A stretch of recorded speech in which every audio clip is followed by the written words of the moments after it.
ठीक है बेटा। चलिए हम लोग बेटा पढ़ रहे थे, हम आपको जो वीडियो बना रहे हैं सर, दूसरा वीडियो है एसएससी जीडी के लिए जो प्रैक्टिस सेशन के हम आपको 10 से 15 सवाल हर वीडियो में ला रहे हैं बेटा। तो हम उन्हीं सवालों की बात करेंगे। आप नोटिस कीजिए इस बात को बेटा, हम ऑफलाइन जो हम कई सालों से पढ़ा रहे हैं, तो ये जो सवाल हम आपको दे रहे हैं इनसे बाहर शायद ही कोई सवाल हो जो इनसे बाहर पूछे आपसे एसएससी जीडी में। ठीक है, तो आप लोग कोशिश कीजिए बेटा, शेयर कीजिए, चैनल को सब्सक्राइब कीजिए। ठीक है, पूरा वीडियो देखिए, 10 सवाल है, बहुत ज़्यादा नहीं है, तो 10 सवाल है। अगर आपको ठीक लगे तो कमेंट कीजिए, लाइक कीजिए, आंसर दीजिए कमेंट बॉक्स में बेटा। ठीक है, चलिए तो हम लोगों का बेटा पहला सवाल है, आपको सवाल स्क्रीन पे दिख रहा होगा बेटा, अब लगाना शुरू कीजिए। देखिए, एक आयताकार मैदान की लंबाई उसकी चौड़ाई से 8 मीटर अधिक है, यदि उसका परिमाप 64 मीटर हो तो उसका क्षेत्रफल क्या होगा, ये सवाल है बेटा। ठीक है, सवाल कह रहा है एक आयताकार मैदान की लंबाई उसकी चौड़ाई से कितनी अधिक है बेटा, बोले 8 मीटर अधिक है। लंबाई उसकी चौड़ाई से 8 मीटर अधिक है, एक तो ये है बेटा। दूसरा कह रहा था कि उसका परिमाप जो है, आयताकार मैदान का परिमाप जो है वो है 64 मीटर। कितना बेटा, 64 मीटर। अगर परिमाप आपको पता है आयताकार मैदान का परिमाप क्या होता है, 2l+b। ठीक बेटा, यहाँ से अगर हम l+b की वैल्यू निकालते हैं तो हम यहाँ से कैंसिल आउट करते हैं बेटा, आपको पता चलेगा कि l+b का मान कितना हुआ, 32। l और +b ये होगा 32। ठीक है, जबकि हम ऊपर देख चुके हैं, पहले ये सवाल कह रहा था कि l-b की वैल्यू जो है वो 8 है। l-b जो है वो है बेटा 8 दिया गया है। बस यहाँ से आप सॉल्व कर देते हैं, अगर इन दोनों को प्लस कर देंगे बेटा तो ये कैंसिल आउट हो गया बेटा। यहाँ 2l की वैल्यू कितनी हो गई, 2l बराबर हो गया 40, तो यहाँ से l बराबर आ जाएगा बेटा 20। l मतलब लंबाई, तो इस आयताकार मैदान की लंबाई हो गई 20, और यहाँ से अगर आप l की वैल्यू 20 रखेंगे तो आप यहाँ से b की वैल्यू निकाल देंगे बेटा 12, b की वैल्यू आ गई 12। आपसे पूछा क्या है, बोले आपसे पूछा है कि इसका क्षेत्रफल ज्ञात कीजिए, आयताकार मैदान का क्षेत्रफल बताइए। क्षेत्रफल होता है बेटा l × b। l की वैल्यू कितनी है आपको पता है 20, b की वैल्यू कितनी है 12, दोनों का गुणा कर दो, हो गया कितना बेटा 240 मीटर स्क्वायर। कितना हो गया, 240 वर्ग मीटर। ठीक है, समझ में आ गया होगा। कोशिश कीजिए हमें समझने की, और बिल्कुल आसान है। कॉपी में पेन चलाइए, सवाल नोट कीजिए, स्क्रीनशॉट ले लीजिए, उसके बाद फिर से घर पे आप बैठ कर खुद से प्रैक्टिस कीजिए बेटा। ठीक है, नेक्स्ट देखिए अगला सवाल बेटा। दूसरा सवाल देखिए आप लोग, हम भी सवाल पढ़ते हैं और आप भी स्क्रीन पे देखिए, दिख रहा होगा आपको, और आंसर दीजिए बेटा जल्दी से। ठीक है, एक 14 सेंटीमीटर व्यास वाली ठोस गेंद को पिघलाकर 14 सेंटीमीटर व्यास वाले तार के रूप में परिवर्तित किया जाता है। ठीक है, एक 14 सेंटीमीटर व्यास वाली ठोस गेंद को पिघलाकर 14 सेंटीमीटर व्यास वाले तार में परिवर्तित किया जाता है। तार की लंबाई ज्ञात कीजिए। ठीक है, तार की लंबाई बतानी है बेटा। देखो, ठोस गेंद है बेटा, एक तरफ तो ठोस गेंद है और दूसरी तरफ बेटा तार बनाना है। ठीक है, तार बनाना, दो चीज़ें हैं। इस ठोस गेंद को पिघलाना है और बनाना तार है। इसका मतलब ये है कि जितना वॉल्यूम, आयतन ठोस गेंद का होगा उतना ही आयतन किसका होगा, तार का होगा। ठोस गेंद है माने गोला है, तो आप कह सकते हैं ये हो जाएगा सर 4/3πr³। ठीक है, और यहाँ तार की बात करें, तार बेटा इस तरह का तार बन जाएगा। अगर ये तार बन गया, मान लो तार बन गया, तो तार तो बन गया बेलनाकार, तो ये हो जाएगा बेटा πr²h। ठीक है बेटा, अब आप यहाँ से देख रहे हैं एक 14 सेंटीमीटर व्यास वाले ठोस गेंद को पिघलाकर 14 सेंटीमीटर व्यास वाले तार के रूप में परिवर्तित किया गया है। तार की लंबाई ज्ञात कीजिए। माने आप समझ रहे कि गेंद को पिघलाना है और तार बनाना है, तो आयतन तो दोनों सेम होंगे। तो यहाँ से आप देख रहे हैं जो चीज़ें आप सॉल्व कर सकते हैं वो कर सकते हैं। इसकी आपको त्रिज्या दी बेटा, सॉरी व्यास दिया है 14 सेंटीमीटर, तो ये त्रिज्या हो गई 7 सेंटीमीटर। इसका भी व्यास दिया आपको 14 सेंटीमीटर, तो त्रिज्या हो जाएगी 7 सेंटीमीटर। बस यहाँ से लिख देते बेटा। देखो दोनों वैल्यू में यहाँ पाई से पाई कैंसिल हो गया, ये देखो 4/3 बेटा। इधर r की वैल्यू क्या दी गई है, व्यास दिया था बेटा आपको 14, तो त्रिज्या होगी 7, तो आप यहाँ से 7 का क्यूब कर सकते हैं बेटा। ठीक है, इधर आप देख रहे हैं r की वैल्यू 7 है, और यहाँ से H बच गया आपके लिए। दोनों आयतन तो दोनों सेम है, क्योंकि तार को पिघलाकर ही क्या बनाना है आपको, सॉरी ठोस गेंद को पिघलाकर ही तो तार बनाना है। तो दोनों जितनी मात्रा जितना वॉल्यूम इसका होगा उसी से तो ये बनाना है, तो दोनों सेम होंगे बेटा। पाई से पाई कैंसिल कर चुके थे, ये देखिए आप 2 खत्म हो गए बेटा। यहाँ से आपका 7 चक्को 28/3 और इधर क्या रहेगा बेटा H, बस आपका आंसर हो गया बेटा 28/3 H। सेंटीमीटर है, सेंटीमीटर हो गया 28/3 H सेंटीमीटर। बताइए कोई दिक्कत हो? ऑप्शन देख लो, आपको ऑप्शन डी में आंसर है बेटा 28/3 सेंटीमीटर। बस कुछ नहीं करना।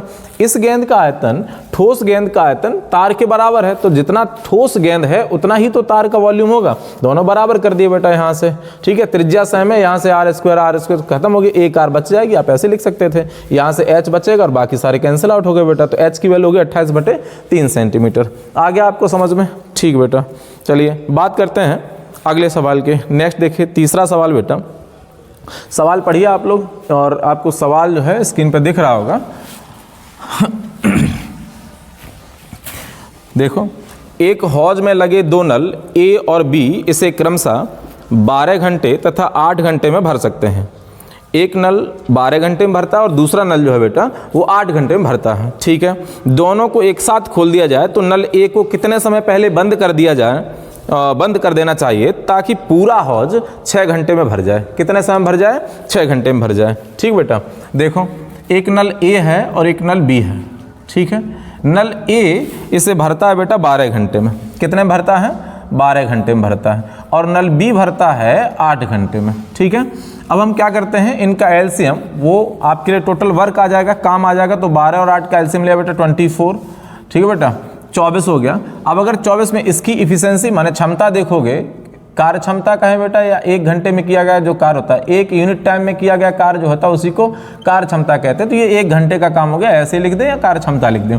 अगर टोटल 24 भाग काम आप 12 घंटे में करते हैं तो इसका मतलब आप पर आवर 2 भाग काम कर रहे हैं, 2 भाग काम आप हर घंटे में कर रहे हैं बेटा। जबकि अगर आप 24 भाग काम को 8 घंटे में करते हैं तो इसका मतलब हम ये कह सकते हैं कि आप 8 या 24 3 भाग काम आप हर घंटे में करते हैं, ठीक है। अगर इन दोनों नलों को एक साथ खोल दिया जाए तो ये दोनों नल मिलकर 1 घंटे में 5 भाग भर सकते हैं। कितना भर सकते हैं? 1 घंटे में दोनों मिलकर 5 भाग भर सकते हैं, ठीक है। अब सवाल करा कि हौज भरना चाहिए 6 घंटे के पश्चात। तो अगर आप मान लीजिए कि हम किसी भी नल को बंद ना करें और 6 घंटे दोनों नल लगा दें, 6 घंटे दोनों नल खोल दें, तो आप कह सकते हैं कि 6 पंचे 30 भाग भर जाएगा। कितना भर गया? 30 भाग भर गया। अच्छा, हौज की क्षमता हम टोटल वर्क निकाल चुके थे। टोटल वर्क कितना बेटा? 24। जबकि अगर हम दोनों नलों को लगातार खोले रहते हैं 6 घंटे तक तो हौज हो जाता है 30 भाग। जबकि हमें पता है कि हमारा काम सिर्फ और सिर्फ कितना है बेटा? 24। ये 30 क्यों हो गया? 6 भाग एक्स्ट्रा क्यों हो गया? 6 भाग एक्स्ट्रा होने का रीजन है कि हमने नल ए को बंद नहीं करवाया, ए भी हम लगातार खोले रहे, इसलिए ये ज़्यादा हो गया काम। तो अगर हम ए को बंद करवाते, नल ए को बंद करवाते तो कितने समय पहले, तो कितना नल ए ने पानी ज़्यादा भर दिया बेटा? 6 भाग। तो नल अगर ए खुला रहा तो अगर एक घंटे में 2 भाग भरता है तो इसे 6 भाग भरने में कितना समय लगता है बेटा? 3 घंटे लगता। इसका मतलब ये 3 घंटे फालतू खुल गया, इसीलिए ज़्यादा काम कर दिया इसने। समझ में आ गई बात? ये बात हम आपको फिर से समझाते हैं बेटा। टोटल हम कर रहे हैं, टोटल जो है ये 12 घंटे, ये 8 घंटे, दोनों को मिलाकर ये 24 घंटे हो गया बेटा, मतलब 24 भाग काम हो गया। इसकी इफिशिएंसी आ गई 2, इसकी इफिशिएंसी आ गई 3। दोनों को मिलाकर अगर ये 1 घंटे काम करते तो 5 भाग काम किया। मान लेते हैं हम किसी भी नल को बंद नहीं करते हैं, ठीक है। अगर हम किसी भी नल को बंद नहीं करेंगे और टोटल वर्क जो है बेटा वो 6 घंटे में ख़त्म करना है तो 5 और 6 गुणा कर देते हैं तो टोटल कितना हो गया? 30 भाग। काम हो गया 30 भाग, जबकि हमें पता है कि काम है कितना बेटा? 24 भाग। ये बताइए आप, ये 30 भाग काम हो गया जबकि काम था तो 24 भाग। इसका मतलब 6 भाग ये एक्स्ट्रा क्यों हो गया? तो 6 भाग एक्स्ट्रा हो गया इसलिए क्योंकि हमने किसी भी नल को बंद नहीं किया, ठीक है बेटा। अगर हम नल को बंद कर देते तो राइट टाइम हो जाता, हमने बंद नहीं किया इसलिए काम ज़्यादा हो गया, ठीक है। अब बताइए अगर ये 6 भाग ज़्यादा हो गया तो किस नल को बंद करना चाहिए था? नल ए को बंद कर देना चाहिए था। अगर 6 भाग 2 नल ए जो है वो 1 घंटे में 2 भाग भरता है, तो 6 भाग भरने में उसे कितना समय लगा होगा?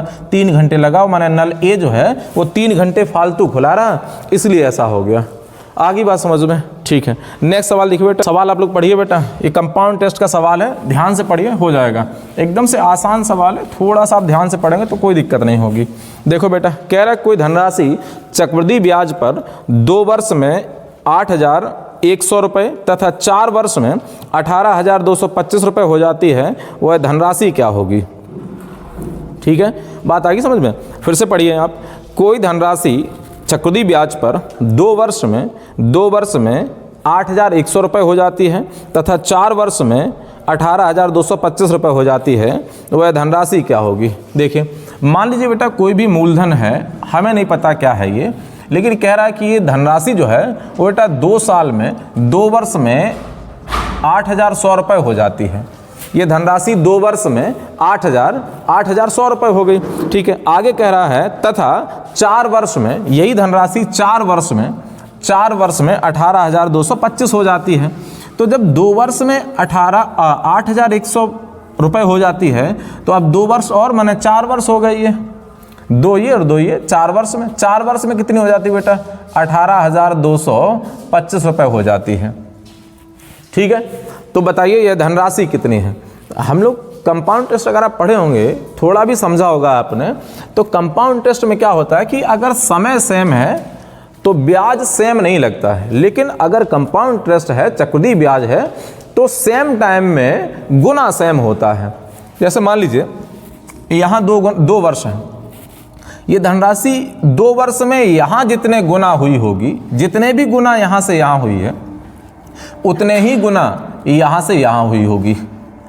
ठीक है, माने 2 वर्ष अगर टाइम है, 2 वर्ष में सेम टाइम में गुना सेम होता है। 2 वर्ष में यहाँ जितनी हुई होगी, 2 वर्ष में वहाँ इतनी हुई, ये कन्फर्म है। तो बताइए आप बेटा, 8,100 रुपये 18,225 हो जाते हैं, तो कितने गुना हो गए? तो यहाँ से अगर हम गुना देखें बेटा, इधर देखिए, 18,225 हो जाते हैं 8100 रुपये, ये कितने गुना हो गए? काट देते हैं बेटा, 9 से काट देते हैं, 9 81 हो गए, ये हो गए 9 से ये काट दो, 9 दूनी 18, 0 9 दूनी 18, 9 पंचे 45, 25 से काट देते हुए 25 या 75 हो गए, कितने बचे? 15, 25 छक्का 150, 25 से काट देते 25 अट्ठे 200 हो गए बेटा, 25 सेकंड 25 और काट दो बेटा, 9 से काट देते हैं, 9 चौको 36 और 9 में 81, माने 9/4 गुना। अब नहीं कटेंगे बेटा, कितने हो गए?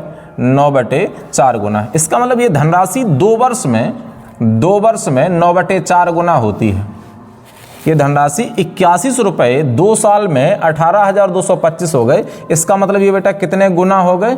ये 9/4 गुना हो गए। अगर ये 2 वर्ष में 9/4 गुना हो गए, तो निश्चित है कि ये धनराशि भी 2 वर्ष में 9/4 गुना हुई होगी। अब मूलधन का 9/4 करोगे तो 8100 रुपये आएगा। मूलधन का, ध्यान से समझिए बेटा, मूलधन का आपने 9/4 किया तो ये 8100 रुपये आ गई। इसका मतलब मूलधन क्या होगा? तो यहाँ से आप समझ जाएंगे मूलधन बराबर 8100 गुणा 4/9, काट देंगे बेटा, 9 में 81 होगा, 00 होगा, 9 चौको 36, माने 3600 रुपये जो है वो आ जाएगा इसका मूलधन। आगे बात समझ में? कभी कभी इस तरह के सवाल पे आपसे रेट पूछेगा, दर पूछेगा, तो सेम कॉन्सेप्ट है, थोड़ा दिमाग लगाओ, अगले वीडियो में आपको इसकी दर निकालना बता देंगे। ठीक बेटा, कि कभी कभी इस तरह से कि आप दर बताइए, बिल्कुल आसान है। ठीक है, समझ में आ गया? स्क्रीनशॉट ले लीजिए और उसके बाद दोबारा एक बार फिर से बैठ के सोचिए, करिए सवाल को। नेक्स्ट सवाल बेटा देखो, 5वां सवाल इस वीडियो का कह रहा है, किसी परीक्षा में उत्तीर्ण तथा अनुत्तीर्ण छात्रों का अनुपात, उत्तीर्ण तथा अनुत्तीर्ण छात्रों का अनुपात 4:1 है। 4:1 है। यदि कुल 9 छात्र परीक्षा में शामिल होते तथा 2 छात्र अधिक अनुत्तीर्ण होते, तो यह अनुपात 3:1 हो जाता। परीक्षा में कुल कितने छात्र सम्मिलित हुए? ठीक है, सवाल है बेटा, फिर से सुनिए। किसी परीक्षा में उत्तीर्ण तथा अनुत्तीर्ण छात्रों का अनुपात 4:1 है। यदि कुल छात्रों में 9 छात्र परीक्षा में कम शामिल होते तथा 2 छात्र अधिक अनुत्तीर्ण होते, तो यह अनुपात 3:1 हो जाता। परीक्षा में कुल कितने छात्र सम्मिलित हुए थे? ठीक है बेटा, देखें लिख देते हैं हम, एक तरफ तो उत्तीर्ण छात्र हैं और एक तरफ अनुत्तीर्ण है, अनुत्तीर्ण छात्र हैं। ये रेशियो क्या है उत्तीर्ण और अनुत्तीर्ण का? 4:1 रेशियो बेटा। उत्तीर्ण छात्र 4 हैं और अनुत्तीर्ण छात्र 1 है। यहाँ से हम कह सकते हैं बेटा टोटल छात्र कुल कितने हो गए? 5। कुल कितने हो गए? 5 छात्र जो है वो टोटल हैं।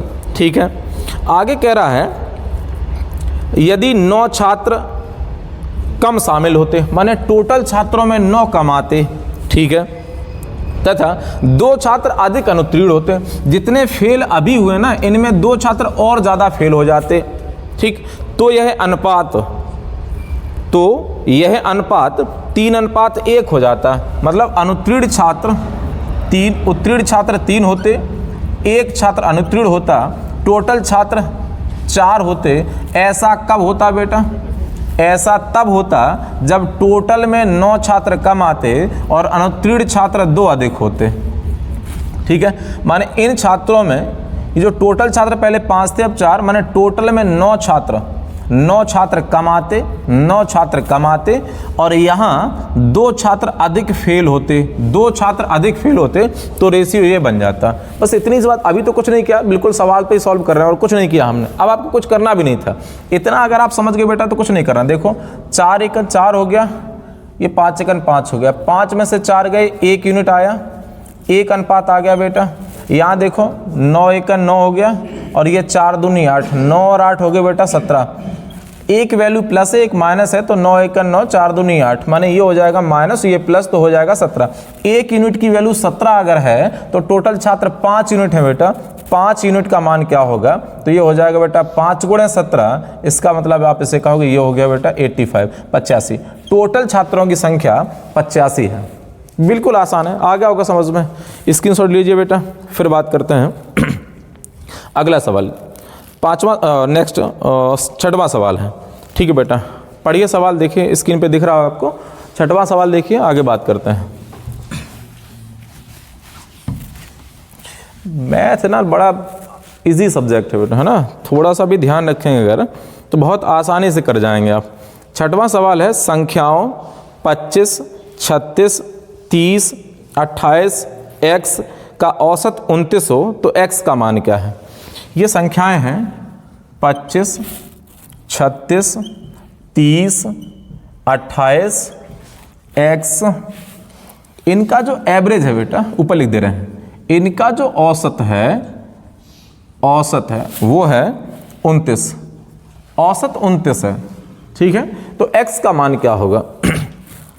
तो अब तक हम लोग, अरे आप लोग जहाँ भी पढ़ रहे होंगे जैसे भी, तो आपने देखा होगा कि सारे लोग इसी तरह से कि 1, 2, 3, 4, 5 संख्याएं हैं, तो 29 × 5 करके इनका योग निकाल दो, फिर 4 को जोड़ दो और 5 के योग में से 4 का योग घटा दोगे, ये वाली बच जाएगी। तो हम लोग कुछ नया, हम आपको इसका पूरा एवरेज डाल चुके हैं 4-5 वीडियो, तो वहाँ आप देख लेंगे इस कॉन्सेप्ट को। देखो बेटा, ये एवरेज क्या है 29, जबकि पहली संख्या क्या है 25। ये इस एवरेज से ये संख्या कितनी कम है? तो 4 कम है। ये संख्या कितनी प्लस है? ये 7 प्लस है। ये संख्या कितनी प्लस है? 1 प्लस है। ये संख्या कितनी माइनस है? 1 माइनस है। इसके बारे में जानकारी नहीं। एवरेज का मतलब होता है कि सारी संख्याओं को बराबर करना, सबको एक लेवल में लाना। ठीक है, अगर इन सभी संख्याओं को हम लेवल में लाए होंगे तो कहीं कमी, कहीं प्लस वृद्धि की गई होगी, तब सबको बराबर किया होगा। अब आप देखो ध्यान से, इतना करने के बाद आपको कुछ नहीं करना। ये 4 कम है, ये 7 प्लस है, ये 1 प्लस है, ये 1 माइनस है, और इस पर क्या फ़र्क पड़ेगा? तो आप होता यह है कि जितना प्लस हुआ होगा उतना ही माइनस हुआ होगा। प्लस के साथ प्लस का 1 बेटा हो गया 8 प्लस का, और 4 माइनस 1 माइनस तो हो गए 5 माइनस के। प्लस के 8 है, माइनस के 5 है, तो इसका मतलब माइनस के 3 और चाहिए आपको। इससे -3 कर दो बेटा, या बस वही होगी -3 कर दो, बात खत्म हो गई। ये संख्या हो गई बेटा 26। 26 से कुछ भी नहीं करना, कहाँ गुणा करो 29 × 5 और गुणा करके सब जोड़ते रहोगे तो बड़ा समय खराब कर रहे होंगे आप। बिल्कुल आसान है। इस संख्या से ये 4 कम है, ये 7 प्लस है, ये 1 प्लस है, ये 1 कम है। अब क्या फ़र्क पड़ेगा यहाँ? तो प्लस देखो कितना होगा, लिख देते हैं एक बार आपको समझ में आ जाए। प्लस कितना है 8, माइनस के कितने हैं 4 ये और 1 ये, तो 5 माइनस के। जितने प्लस हैं उतने ही माइनस होने चाहिए, तो 3 माइनस के और चाहिए आपको, यहाँ से 3 माइनस कर दो बेटा, बात खत्म। ठीक है, हो गया, समझ में आ गया होगा आपको। चलिए बेटा ठीक है, अगर आपको वीडियो पसंद आ रहा हो तो प्लीज़ चैनल को सब्सक्राइब कीजिए, ठीक है, कमेंट कीजिए, जो भी आपको सही लग रहा हो तो कमेंट कीजिए, नहीं सही लग रहा हो तो बताएंगे कि सर ये प्रॉब्लम है, ठीक है ना, तो कोशिश करते हैं कुछ सुधार करते हैं। आपको जहाँ भी प्रॉब्लम आ रही हो वो कमेंट कीजिए, ठीक है। देखिए बेटा नेक्स्ट अगला सवाल देखिए, 7वां सवाल, पढ़िए सवाल को। कह रहा है एक छात्र किसी परीक्षा में 28 अंक प्राप्त करता है तथा 4 अंकों से अनुत्तीर्ण हो जाता है, ठीक है। उसी परीक्षा में एक अन्य विद्यार्थी 32% अंक प्राप्त करता है तथा न्यूनतम उत्तीर्णांक से 4 अंक अधिक पाता है। परीक्षा का उत्तीर्णांक प्रतिशत क्या है? माने परीक्षा में अगर आपको पास होना तो कम से कम कितने नंबर चाहिए, प्रतिशत में बताना है, ठीक है। देखो ये पहला छात्र है, इस पहले छात्र को बेटा इसने अंक प्राप्त किए 28%, कितने मिले हैं 28%। जिसने 28% अंक प्राप्त किए हैं वो 4 अंकों से अनुत्तीर्ण हो गया, ये 4 अंकों से अनुत्तीर्ण हो गया, ठीक है।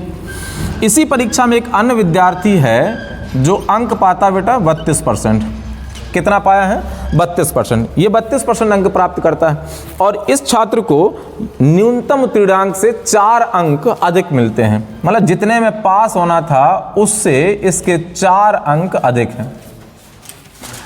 तो जिस लड़के को बेटा 28% मिले हैं वो 4 नंबर से फेल है और जिसको 32% मिल गए हैं, मतलब केवल 4% अंक बढ़ गए हैं, 4% अंक एक्स्ट्रा हुए हैं। जिससे 28 मिले थे वो लेवल से जहां पास होना था उससे 4 कम था और एक को 32 मिल गए, वो जितने में पास होना था उससे 4 अधिक है। इसका मतलब ये कह सकते हैं कि अगर आपको 4% अंक ज़्यादा मिले तो नंबर बढ़ जाते हैं 8। ये बात समझ में आ गई होगी, इतनी सी बात आपको समझ में आ गई तो फिर कुछ नहीं करना। इस बात को फिर से सुनो बेटा, किसी लड़के को ये संख्या रेखा मान लीजिए, इस पे ये एक बेस लाइन है जहाँ से इतने में आप उत्तीर्ण हो सकते हैं, ठीक है, ये उत्तीर्ण होने के लिए आवश्यक अंक हैं। अब मान लो किसी लड़के को 28% मिले और वो इससे 4 नंबर माइनस है। एक दूसरा लड़का है जिससे 32% मिल गए, वो इससे 4 नंबर प्लस है, ये 4 ज़्यादा ये 4 माइनस है। तो आप देख सकते हैं कि परसेंटेज सिर्फ 28 से 32 4 बढ़ा है, नंबर 4 माइनस वाला 4 प्लस पहुंच गया, माने 4 ये कवर हो गए, 4 ये माने 28%, और सॉरी 8 अंक बढ़ गए हैं। तो प्रतिशत आप देख रहे हैं, प्रतिशत में हम 4% बढ़े हैं और नंबर में हम 8 अंक बढ़ रहे हैं। इसका मतलब 4% की वैल्यू 28 अंक है। अगर 4% का मान 8 अंक है, 4% का मान 8 अंक है, तो यहाँ से हम ये भी कह सकते हैं बेटा 1% का मान 2 अंक होगा, 2 अंक होगा। अगर आप इतना समझ गए बेटा तो अब आपसे कुछ भी पूछे, आपसे परीक्षा का पूर्णांक पूछे तो 100 की वैल्यू बता दो। आपसे पूछा, इस सवाल की बात कर रहे हैं, इसमें आपसे पूछा है कि परीक्षा का उत्तीर्णांक प्रतिशत क्या होगा, माने कम से कम कितने प्रतिशत में लड़का पास हो जाना चाहिए, ये बताइए। यहाँ देखिए लड़का कितने नंबर से फेल है, 4 नंबर से फेल है, 28% उसे मिले ही हैं और ये 4 अंकों से फेल हो गया है। अगर 2 अंक की वैल्यू 1% है तो फिर 4 अंक का मान क्या होगा बेटा, तो आप कह सकते जब 2 बराबर 1 है तो 4 बराबर 2 अंक, 2% है बेटा। इसका मतलब हम ये भी कह सकते हैं कि जो लड़का जो 4 अंक से फेल है और 4 अंक का मान क्या है बेटा 2%। इसका मतलब ये कह सकते हैं कि जो 4 अंक है ना वो 2% के बराबर है, 2% के बराबर है। लड़का फेल 4 अंक से है तो हम ये कह दें लड़का 2% से फेल है, 2% से फेल है। लड़के को मिले 28 है, लड़के को मिले 28% है, ठीक है, और लड़का 2% से फेल है, तो 28 और 2 कितने हो गए बेटा 30%। लड़के को 30% मिल जाते, पास हो जाता। आपका आंसर है न्यूनतम उत्तीर्णांक के लिए आपको अंक चाहिए बेटा कितने, 30 चाहिए, ठीक है, आगे समझ में। चलिए बेटा नेक्स्ट देखिए पढ़िए सवाल बेटा। 8वां सवाल है, एक चुनाव में 2 उम्मीदवार थे, जीतने वाला उम्मीदवार 460 मतों से चुनाव जीत जाता है, ठीक है। यदि हारने वाला उम्मीदवार 40% अधिक मत पाता तो चुनाव अनिर्णित रहता। मतदाताओं की कुल संख्या कितनी है? पढ़िए थोड़ा सा। सवाल तो बिल्कुल आसान है, बशर्ते ये होगा कि आप अगर लैंग्वेज समझ जाएंगे तो बेटा आसान है, नहीं तो बड़ा कठिन लगेगा फिर ये। अगर आप भाषा समझ गए, इम्पोर्टेंट मैथ में कुछ नहीं होता, केवल और केवल ये कि आप सवाल को ध्यान से पढ़ रहे हो और उसकी हर लैंग्वेज को समझ रहे हो तो फिर आसान है। देखो बेटा, कह रहा है एक चुनाव में 2 उम्मीदवार थे, हम भी बना लेते बेटा। एक उम्मीदवार ये है और एक उम्मीदवार ये है। इसमें एक जीतने वाला उम्मीदवार है और एक हारने वाला उम्मीदवार है। जीतने वाला उम्मीदवार 460 मतों से चुनाव जीत जाता है, ठीक है, जीत जाएगा ये वाला। मान लीजिए अगर एक जीत रहा है, एक हार रहा है तो एक जीत जाएगा, कोई भी। आगे बात करते हैं। यदि हारने वाला उम्मीदवार 40% अधिक मत पाता, हारने वाले उम्मीदवार को, चलिए इनकी जगह पे लिख देते हैं हारना जीतना, ताकि आपको समझ में आ जाए। ये जीतने वाला है और ये हारने वाला है, ठीक बेटा। अब कह रहा हारने वाला उम्मीदवार यदि 40% अधिक मत पाता, 40% अधिक पाता, 40% का मतलब आप 2/5 कह सकते हैं बेटा। तो 2/5 अधिक पाता मतलब ये है कि अगर पहले 5 मत पाता, अगर इसने पहले 5 मत मिले हों इसे, तो अब 2 मत अधिक पाने लगता। इसका मतलब इसे 7 मिलते। कितना अधिक हो गया बेटा? 40%। यही सवाल कह रहा है। 40% अधिक मत पाता, ठीक है। तो पहले 5 मिले हैं, अब 5 पे 40% अधिक बने 2 ज़्यादा, तो 5 पे 2 अधिक मिल गए तो 7 मिल जाएंगे। अगर ऐसा हो जाता तो कह रहा था तो चुनाव अनिर्णित रहता, मतलब फिर हार जीत नहीं होती किसी की। इसका मतलब कि हार जीत तो तभी नहीं होती जब दोनों को बेटा मत जो है बराबर मिलते। तो जब इसे 40% ज़्यादा मिले तो इसे 7 मिले। इसका मतलब अब आप ये भी कह सकते हैं कि जब सर 40% इसे ज़्यादा मिले तो चुनाव अनिर्णित है। इसका मतलब 7 इसे मिले तो 7 ही इसे मिले होंगे। इसका मतलब ये हुआ कि सर टोटल वोटिंग जो है वो 14 है। कितनी है? टोटल वोटिंग 14 है। अगर टोटल वोटिंग 14 है बेटा, तो पहले इसे कितने मिले थे? 5। तो कन्फर्म है कि जब इसे 5 मिले हैं तो इसे 9 मिले होंगे, क्योंकि टोटल वोटिंग तो आपको पता है बेटा, टोटल वोटिंग कितनी है? 14 है। इसे 9 मिले। अब आपको देख लेना चाहिए ये कितने मतों से चुनाव जीत गया है। तो आप कहोगे सर 5 है, ये 9 है, ये 4 अनुपात से 4 यूनिट से चुनाव जीत गया है। और सवाल में जीता कितने से है? 460 मतों से। कितने से जीता है? 460 मतों से। 4 यूनिट का मान 460 है, तो आपसे कह सकते हैं 1 यूनिट का मान बताइए। 4 एकन 4 हो गया, 4 एकन 4, 4 पंचे 20। 1 यूनिट का मान 115 मत हो गया। आपसे पूछा है कि मतदाताओं की कुल संख्या कितनी है, तो वो टोटल बेटा 14 हैं। आप 14 की वैल्यू बता दो, टोटल कितना हो गया? 115 गुणा 14, 14 पंचे 70, यहाँ से ले 7, 14 एकन 14, 7 21 हो गया बेटा। 21 1 आ जाएगा यहाँ पे, 2 बचे, 14 एकन 14, 2 16, 1610 मत हो गए टोटल बेटा। ठीक है, आ गया होगा समझ में? ठीक है, चलिए आज के लिए बस यही 8 सवाल हैं। तो फिर से दोबारा से आप वीडियो देखिए, कोशिश कीजिए आपको सारे सवाल समझ में आ जाएं। ठीक है बेटा, अगर आपको वीडियो पसंद आया हो तो लाइक कीजिए, चैनल को शेयर कीजिए, सब्सक्राइब कीजिए। ठीक है, मिलते हैं अगले वीडियो के साथ बेटा। और कोशिश करेंगे हम कल से, मतलब पर डे आपको शाम को 8 बजे ये प्रैक्टिस सेशन वाला वीडियो कंफर्म डेली आपको देंगे। ठीक है बेटा, चलिए थैंक यू, मिलते हैं।